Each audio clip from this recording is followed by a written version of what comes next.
ইতিহাস কেবল বিজয়ীদের কথা বলে না, ইতিহাস বলে জেত আর লড়াইয়ের কথা। আজ থেকে প্রায় ২৫০০ বছর আগে এক নারী রাজপ্রাসাদের সমস্ত সুখ আর অভিজাত্য ত্যাগ করে ধুলোমাখা পথে নেমেছিলেন। তার অপরাধ কী ছিল? তিনি কেবল চেয়েছিলেন পুরুষদের মতো নারীরাও যেন আধ্যাত্মিক মুক্তির পথে হাঁটার অধিকার পায়। তিনি আর কেউ নন, মহাপ্রজাপতি গৌতমী। আজ আমরা জানব বিশ্বের প্রথম বৌদ্ধ ভিক্ষুণী সংঘ প্রতিষ্ঠার সেই রোমাঞ্চকর এবং আবেগঘন লড়াইয়ের গল্প। গৌতমী কে ছিলেন?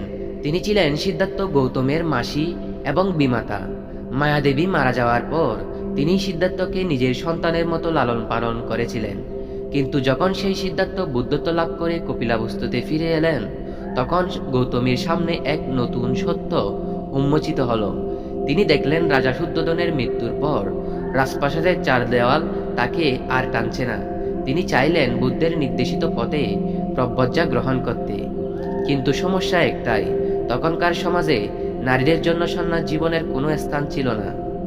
গৌতমী বুদ্ধের কাছে গিয়ে বিনীতভাবে প্রার্থনা করলেন যেন নারীদেরও সঙ্গে প্রবেশের অনুমতি দেওয়া হয়। কিন্তু বুদ্ধ সরাসরি ৩বার তাকে প্রত্যাখ্যান করলেন। বুদ্ধের যুক্তি ছিল তখনকার সময়ের কঠিন পরিস্থিতি এবং ভিক্ষু জীবনের কঠোর নিয়ম। কিন্তু গৌতমী দমে যাওয়ার পাত্রী ছিলেন না। তিনি জানতেন অধিকার ভিক্ষা করে নয়, যোগ্যতার প্রমাণ দিয়ে আদায় করতে হয়।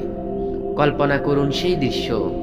কপিলাবস্তু থেকে বৈশালী প্রায় কয়েকশো কিলোমিটার পথ।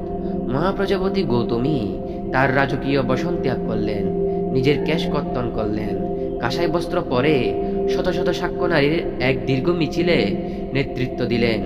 তারা রাজকুমারী ছিলেন, কিন্তু পথে নামলেন খালি পায়ে। তখন তারা বৈশালীর মহাভবনে পৌঁছালেন।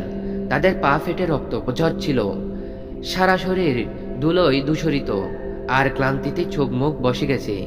তারা বুদ্ধের বিহারের বাইরে দাঁড়িয়ে কেবল কাঁদতে লাগলেন। এই দৃশ্য দেখে বুদ্ধের প্রধান শিষ্য আনন্দ বিচলিত হয়ে পড়লেন। তিনি বুদ্ধকে গিয়ে প্রশ্ন করলেন, প্রভু, মহিলারা কি নির্বাণ লাভের অযোগ্য? বুদ্ধ উত্তর দিলেন, না আনন্দ, মহিলারাও পুরুষের সমান আধ্যাত্মিক ফল লাভ করতে সক্ষম। আনন্দের তর্কের মুখে এবং গৌতমীর অটল নিষ্ঠা দেখে বুদ্ধ শেষ পর্যন্ত একটি সত্য দিলেন। তিনি 8টি বিশেষ নিয়ম বা গুরুধর্ম পালনের সত্ত্বে নারীদের ব্রহ্মচর্য দিতে রাজি হলেন। গৌতমী অত্যন্ত আনন্দের সাথে সেই কঠিন সত্যগুলো মেনে নিলেন। সেই মুহূর্তে জন্ম হল পৃথিবীর প্রথম প্রাতিষ্ঠানিক নারী সন্ন্যাসী সংঘের। মহাপ্রজাপতি গৌতমী কেবল প্রথম বৌদ্ধ ভিক্ষুণীই ছিলেন না, তিনি ছিলেন একজন সফল নেত্রী। তিনি প্রমাণ করেছিলেন যে আধ্যাত্মিকতা বা জ্ঞানের প্রতি লিঙ্গ কোনো বাধা হতে পারে না।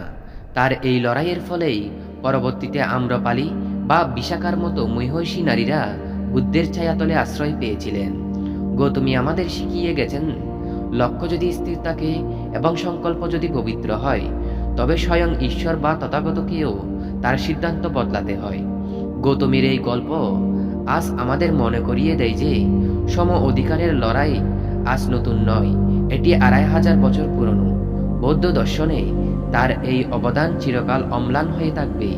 এই মহিষী নারীর জীবন থেকে আপনাদের সবচেয়ে বড় শিক্ষা কি বলে মনে হয়? কমেন্টে অবশ্যই জানান। দেখা হবে পরের ভিডিওতে। ধন্যবাদ।